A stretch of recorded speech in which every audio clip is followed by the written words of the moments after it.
We're back on the Zero Hour. I'm your host, Richard RJ Eskow. My next guest is one of Social Security's best friends in the whole country, I would say.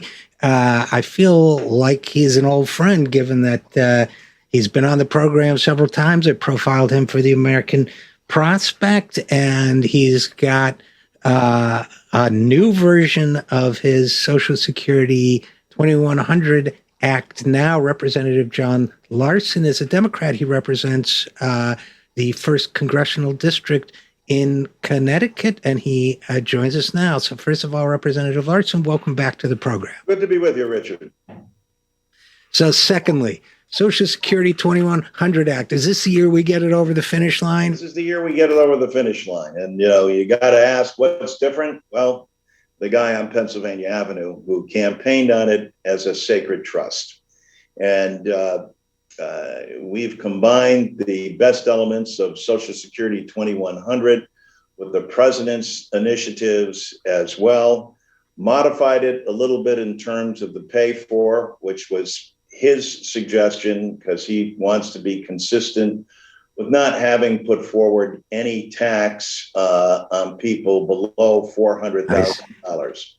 But those are the big changes. And of course, part of a huge change of that is the president also called for the repeal of WEP and GPO, which is in the bill as well as a number of other suggestions from our public hearing, Social Security, in their words, from so many activists and groups that know that this is long overdue. It's been 50 years since Congress has enhanced Social Security and more than 38 years since it's substantively made any changes. So we're long overdue. A lot of work and effort has gone into this. Jim Clyburn gave an excellent speech the other day, carrying on the tradition of John Lewis, saying, this is a civil rights issue as well. Because of the way, frankly, people of color and women specifically have been treated under Social Security, many of whom receive below poverty level checks from the government that they were told if you pay into a system, it'll be there for you. They paid into the system, but Congress has not made the adjustments so that they can keep pace and get a check that is above the poverty level. So 50 years ago, Richard Nixon was president, and so you could still find a Nash Rambler or an Edsel on the road every now and then. So that is a very, very long time not to update something like this. And you've got one of the interesting things to me about it is that it seems not so long ago, John Larson, that expanding Social Security was considered, a little bit of an outside the box idea. And now we have a situation where I would say, you've got a lot. Last year, you had virtually all of the Democratic caucus in the House signing on as co-sponsors. This year, it seems like you're well on the way to that again. You've got a lot of, I'm hearing about it as kind of a Ways and Means Committee project, and that, Ways and Means Chairman Richie Neal, I think he's a co-sponsor, if I'm not mistaken. Yes, he is. Not only is he a co-sponsor, but I think he shares a particular history about it.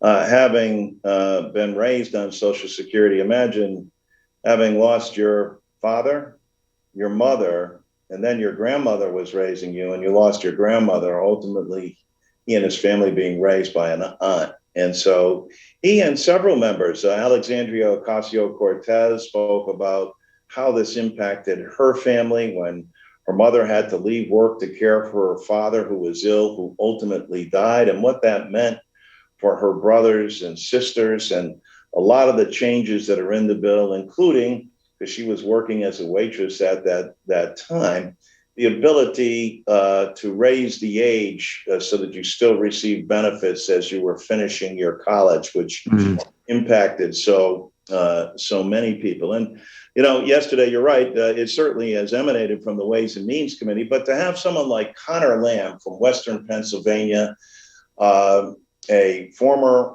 Marine and who is in conservative rural Western Pennsylvania, and Alexandria Ocasio-Cortez, who's from New York City and very urban and Latina in terms of her appeal and approach, and both millennials talking about how millennials are going to need this more even than baby boomers. And as you know, Richard, 10,000 baby boomers a day become eligible for Social Security. That's why the urgency continues to rise. And again, Congress, this is not anything the president can do through executive order or through the executive branch or that the courts can adjudicate. This is something specifically that Congress has to deal with. Yeah, and I guess I would say to Generation Z that, about that 10,000 boomers becoming eligible every day. We didn't think that day was coming. It seemed like forever. Here it is. It now is the time to fight for this program. And let's see. So if you don't mind just giving us a brief snapshot of what's in it, I think Sure. people could benefit from that. Sure. Yeah. And first and foremost, what it does is it increases Social Security benefits across the board for everyone, because it hasn't been done in 50 years, and that's what we need to do. Secondly, what it does is make sure that no one can retire into poverty. And as we said at the outset, you imagine we have more than 5 million fellow Americans who work their lives, paid into a system, and get a below poverty level check. The new floor for Social Security for anyone who's worked and contributed into the program and paid their quarters will be 125% of the poverty level, therefore guaranteeing that nobody can retire into poverty. Make no mistake, nobody gets wealthy on Social Security either. They're not buying back stock options, shall we say, with Social Security checks. This is taking care of their subsistence. We also do something the AARP has long fought for, is to make sure that we have something called CPIE, meaning that we calculate what you're going to receive as a check based on what you actually spend things on as a senior. And this has been a long-standing battle, but now it's engaged, and we feel very confident that this is going to pass as well.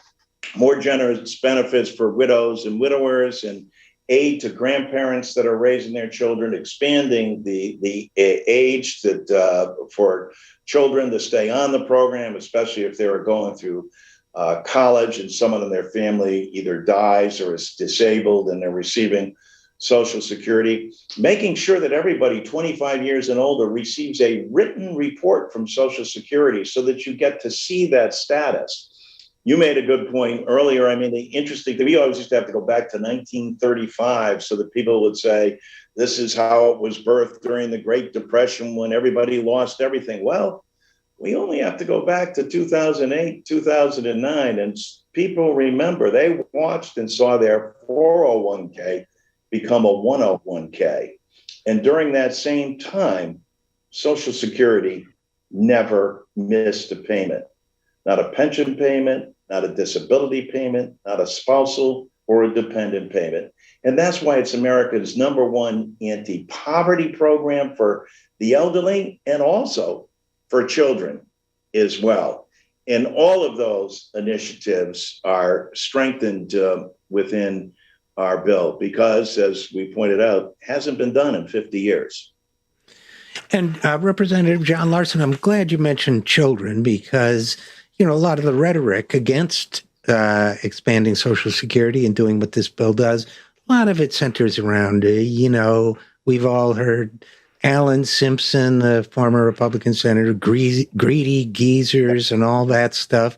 And first of all, I don't know how greedy somebody is getting $13,500 a year on their Social Security checks after working a lifetime. But the whole geezers piece of it, derogatory word, but leaves out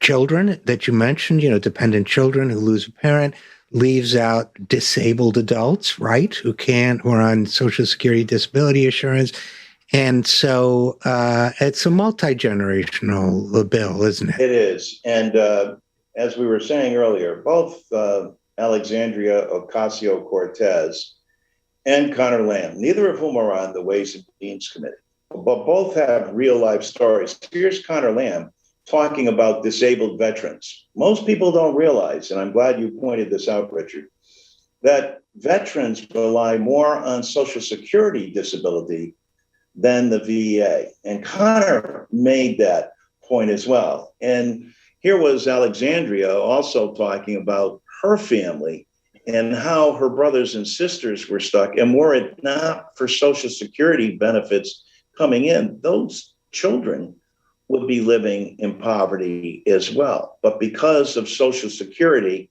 they were able to make it through. But of course, both acknowledge that it has to be upgraded because it hasn't been touched in 50 years. And we want to make sure that it continues to be there for both children and for disabled veterans, and frankly, for everyone that needs the program. It's why it's the number one anti-poverty program for the elderly and for children as well. And, it's called the Social Security 2100 Act, good name. I've started to think of it as the maybe Democrats can keep the House in 2022 Act, because it seems to me that if you pass this thing, which it sounds good, I would imagine, you have, last time you were on the show, talked a lot about some of the data on this. Every congressional district in this country has people who rely on Social Security. It's an issue people care about. Older people vote. People like Alexandria Ocasio-Cortez and Connor Lamb vote. So what do you think about the politics of this? You say it's going to pass. You're getting a lot of support from the caucus on this, and then I'll let you go. But you feeling good about it? We're feeling very good about it. And let me give you an example of what we do. See, this is our Representative Terry Sewell's district. We have distributed to every member of the caucus, Democrat and Republican, and all senators will be getting this. And I should mention that Chris Van Hollen of Maryland and Dick Blumenthal from my state in Connecticut have our two major sponsors in the Senate. We've had great conversations with Bernie Sanders about this as well. And he understands the work and effort that's gone into this. But everyone should know both, how many recipients are in your district. And as you point out, these are people who vote and who are knowledgeable. And then also not only how many you have, but what they receive, what your district receives on a monthly basis and what comes into your state, because this purely is economic development money as well. Why? That money is spent right back in your community. It's not like, again, they're hoarding this money. This is money that they spend on the basic necessities of life. And that's why we're so proud of the program and the initiative. And I do think the time is right. And frankly, Richard, because of programs like yours, because this is how the message is going to get out there to people saying, yeah, why haven't we improved this?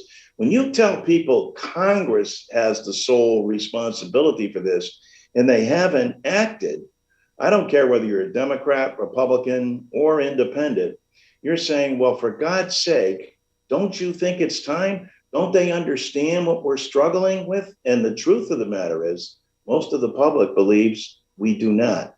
We're out to change that and let them know, not only have we heard you, but we're here to help, and help is on the way. Well, Representative John Larson, this is meant with utmost respect, but not only have you put together with your colleagues an excellent bill, but you know how to sell the hell out of it. And that is, I tell people all the time, it's a sales job, whether you're in my line of work, your line of work, we got to convince people we got something they need and want. So I'm convinced. And so I thank you for your tireless work in putting this together and introducing it again this year, updating it. And as always, I thank you for coming on the program as well. Great to be on. I hope you'll have me on again. And thanks a lot for spreading that word. You bet. And anytime. We'll be right back after this. I'm Richard RJ Eskow, and this is the Zero Hour.